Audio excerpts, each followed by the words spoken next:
What makes Caitlin Clark so good?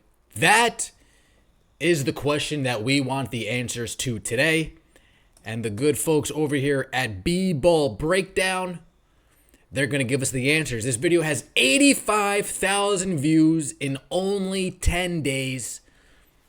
So it's hitting pretty good apparently, folks. Please, before we get into it, follow on all social media accounts at B-Ball Breakdown on Twitter, at B-Ball Breakdown on YouTube. Please give him a follow. Oh my! Please give him a subscribe. Please check out this gentleman's channel. Now, before we get into it, let's see what he's talking about, shall we? Caitlin Clark is the only player in the history of the WNBA to average 17 points and 8 assists per game in their rookie season. In fact, shocker. We're 8 minutes into the video and we already have Caitlin Clark breaking records. Very on par for Caitlin Clark.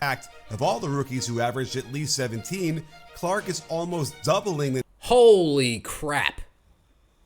WNBA rookies with 17 points per game or more. Caitlin Clark's the only one with 8.2 assists, 4.7, 4.0, 3.9. Ooh, one trick pony, right? The next highest dime thrower, and this list is a murderer's row of Hall of Fame players. And it's fitting that she broke the record for shout out to Kennedy Carter. I see you, girl. Assists in a game last night because, despite her long-range bombs getting most of the attention, it's her passing that makes her entire game so good. That was beautiful.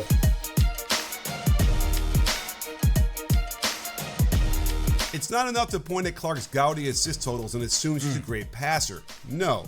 The reason why she's so good is because she doesn't just generate good looks for her teammates, she generates layups. A lot of layups. Very few players in the history of this game could do this so consistently. Magic Johnson comes to mind, and when you realize how easy she's making the Tammy, we miss you. game for the players around her, you understand better why she's so hard to guard.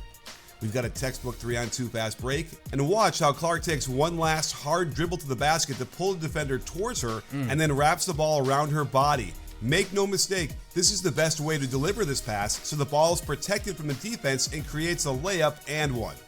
Just look at how much chaos she creates when the ball is in her hands in the perimeter. For some reason, Kalani Brown goes to the shooter Kelsey Mitchell, even though there's already a defender there, and Monique Billings is so scared of a 40-foot skip pass that she leaves her assignment and gives up the easy Damn, folks. This confusion right here is insane to see in real time. Kalani Brown goes to the shooter Kelsey Mitchell, even though they have no idea what the fuck to do. We got this woman right here pointing for this woman out here, the three-point line, to go in the corner. She doesn't go in the corner. She drops here, and she goes out. Oh, man. There's already a defender there, and Monique Billings is so scared of a 40-foot skip pass that she leaves her assignment and gives up the easy two. Check how Clark creates just the slightest bit of a better angle by leaning to her right to sneak this bounce pass around her defender on the sideline on a bounce play. A one-handed pass that leads the cutter perfectly into the layup before help can get there. But it's the pick and roll where she's most dangerous. We've seen her burn drop coverage a lot and nail tough threes off the dribble from way downtown. But she's only shooting 33% from behind the arc and slightly better when getting a ball screen. That's going to pick up. Don't worry. She literally just said in her interview today, first day back, Indiana Fever media availability, she feels refreshed. She feels like she has her legs under her more than she ever has so far this season. So I'm expecting Caitlin Clark to come out of this Olympic break regenerized, reinvigorated, ready for this three-point percentage number to increase. Instead of 32%, see it rise to around 36, 37%. I wouldn't be surprised. The first look when coming off that screen is the defender here. Clark knows her primary defender is stuck behind the screen, and the screener's defender is now directly in front of her. She's concerned with where the weak side help is. Watch how she glances at her teammate in the corner with the slightest ball fake in that direction and see what the help does. She has to lean in that direction to her right for a step, and that's all Clark needs to thread the needle to NaLyssa Smith for yet another layup. And she commands so much gravity that no less than 3 defenders surround her out top when she comes off that screen. The first check. Danis is pretty good at these high ball screens, I have noticed. She makes it a point to stick her body on the defender every single time. And I know what you're saying. Isn't that the point of ball screens? To put your body on the defender to free up the ball handler? Yes, that is the point.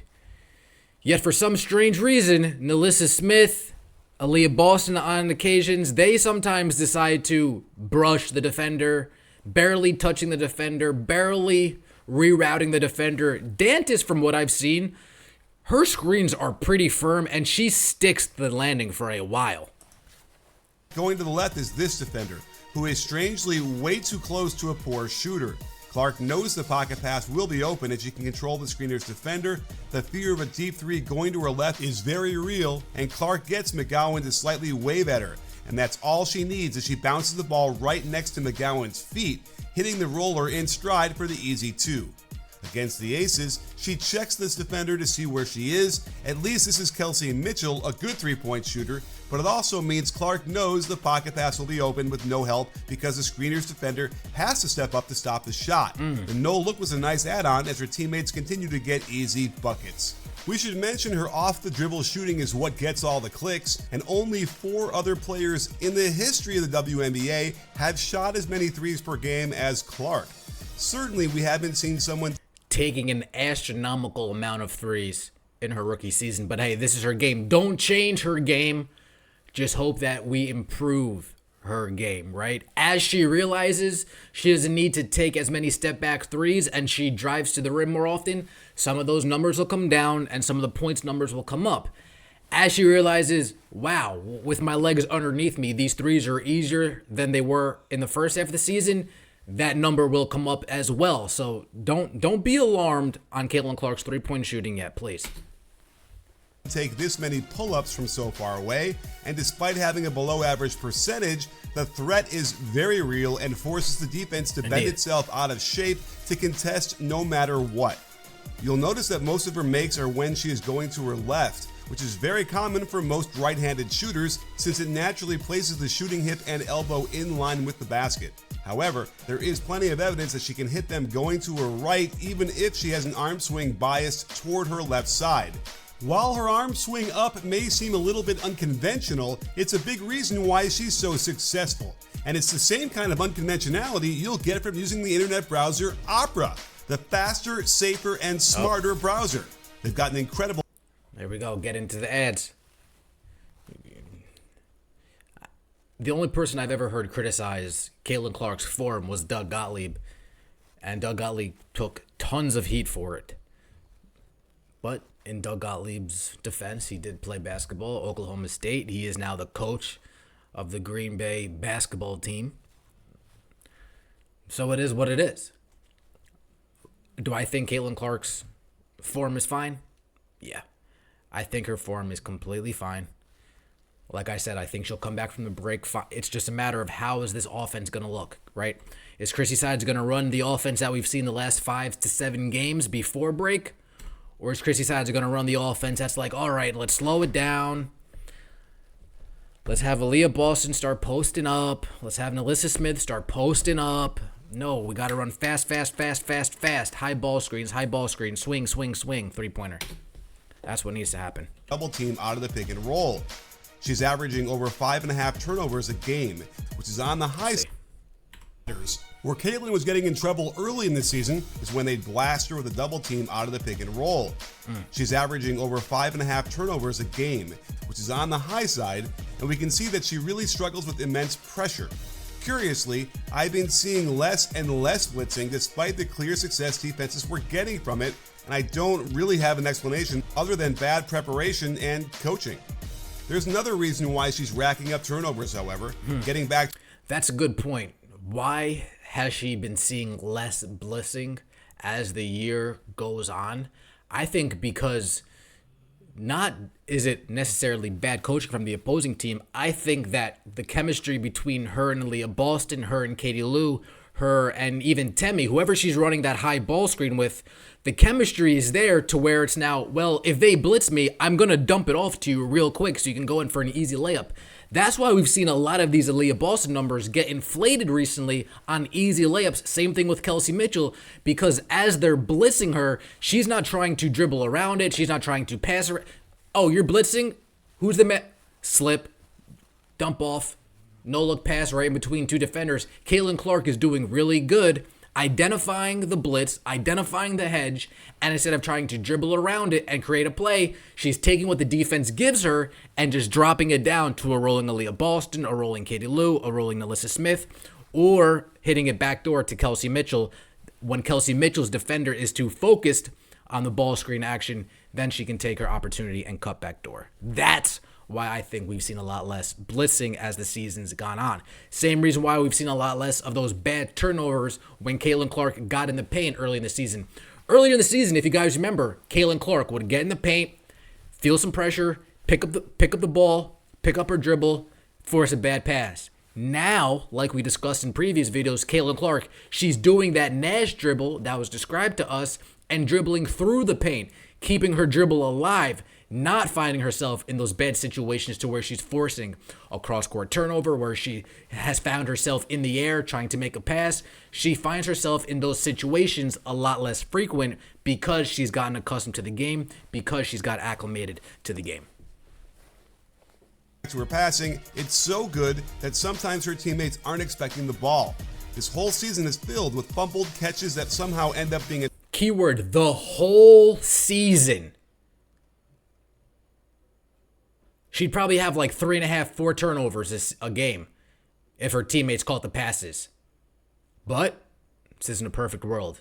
turnover on Clark, even though it's clearly the receiver's fault for not catching the pass. I'd like to think eventually they'll get used to it and her turnovers will go down. But it's still happening at least once a game where a nice dime That's nasty. Come on, Kelsey. Catch the fucking ball. gets thwarted by stone hands from her teammates, and it's got to be frustrating Catch as the heck ball. for Clark. If you're a business owner, then Right? Catch the damn ball, folks. God damn. Let's go through some of the clever ways head coach Christy Sides is getting Clark open. Oh my God. Breakdown. You had me at 5 minutes and 54 seconds. You had me until we said creative ways the coach is getting Caitlin Clark open. Come on. On this baseline out of bounds, they smartly have her set a screen first, making Christy Wallace the focus as the first cutter. I love that this becomes a handoff back to the inbounds while Wallace sets a brush screen for Clark, who's coming off the cross screen at the free throw line. No way the defense can keep up with the sprinting Clark, who can release this quick. Speaking of coming off screens, they have a variety of sets that get her off ball, making Clark more difficult to guard because you never know where she's going to attack from. The very basic pin down sees the sky trying to top lock this, and the added screening from the handoff gets her open enough to hop going to her more comfortable left side with the help. See, that's what I mean. Those are the bullshit screens from Aaliyah Boston I'm The talking added about. screening from the handoff Look at this bullshit dribble handoff. gets her open enough to hop going to her more comfortable left side with the help. What kind of pansy-ass screen is that? Aaliyah Boston, you're fucking 220 pounds. Use your fucking big old booty and set a hard screen. Stepping up way too late. They push the boundaries of the 3-second rule by having her wait in the lane, looking like she wants to screen, but instead, she gets a pin down into a flare screen to the left wing. Even with the switch, the defense cannot get there in time as she pirouettes into a splash. This set starts with a back screen for Clark as she cuts through and then flows into a double pin down for Kelsey Mitchell. Then another double pin down for Clark looping around. However, Mitchell makes a pass to the second screener, a mistake, but they make it work with a handoff as Clark You see? And here we go, another example. Half-ass screen from Aaliyah Boston. Can you guys set some fucking real screens down here? for Kelsey Mitchell. Then another Watch this bullshit. Underlay. double pin down for Clark looping around. However, Mitchell makes a pass to the second screener, a mistake, but they make it work with a handoff as Clark Crazy. again nails a shot going to her left. They miss her cutting open through the lane, but she quickly turns this into flex with a cross screen that flows into a pin down out top so she can go to her left, find the easy alignment, then let it fly. Having her shooter set a screen first is always a great idea to get her open, but watch how the cutter turns around and then screens for Clark. This forces a switch, and Clark can run the defender into a pin away at the top of the key. They smart You see? You see Nalissa Smith's set screen right here? You see what a big body screen looks like? Take a look. This forces a switch, and Clark can run the defender into a pin away at Big fucking body. Not that soft ass shit Aaliyah Boss has been setting those last 2 plays. Aaliyah, you've stepped up, but I know he's showing us older clips, but I'm just saying, some of those screens were weak as hell. the top of the key. They Look at that smartly big have her old going body. to her left for Wide this open open. catch and shoot, Bang. and it swishes. They will run this to the other side as well, and the cutter can curl off of Clark's first screen, which triggers Clark to come off this pin down. If the defender tries to shoot the gap, Clark will flare to the open spot and bury the open jumper. Here it is again, and if the defender chases around the screen and is able to stay close enough to thwart the jump shot going right, Clark has the lane open because her teammates are occupying the help with a pin down in the right corner, and There we I go. dig the inside hand reverse. I like that. I love this progression as the first cutter curls and then the ball is entered to the low post. I believe the post entry passer is supposed to set the split screen for Clark at the elbow. You see? That's a good screen right there, Aaliyah Boston. Low post. I believe the post entry passer is supposed to set the split screen for There you Clark at go. the elbow, but it doesn't even matter as the first elbow screen was so good. She's wide open on the kick out and she hops into this quick release splash. Well, I mean, Kelsey Mitchell's all about her buckets, so she'd rather go to the hole for a layup if she sees a lane and then go and set a screen for Caitlin Clark. But it's a story for another day. We've been waiting for a player to come in that handles the ball so well, can shoot from deep like this, and throw dimes around the court with such crazy impact. I'm looking forward to the future of the women's game as more and more young girls study Clark's game and emulate it. But let's not forget who sparked this whole thing in the first place. Who? He's not gonna tell us who sparked this whole thing in the first place if it's not Caitlin Clark. That's an answer I think I'm stuck on a cliffhanger. I'm stuck on a cliffhanger, folks. Not a bad video here. Not a bad video at all. Coach Nick, that was a good breakdown. Good breakdown. Caitlin Clark. What makes Caitlin Clark so tough to guard? Well, 3 points. Not only is she a threat, but she takes enough of them to where she causes the defense to act.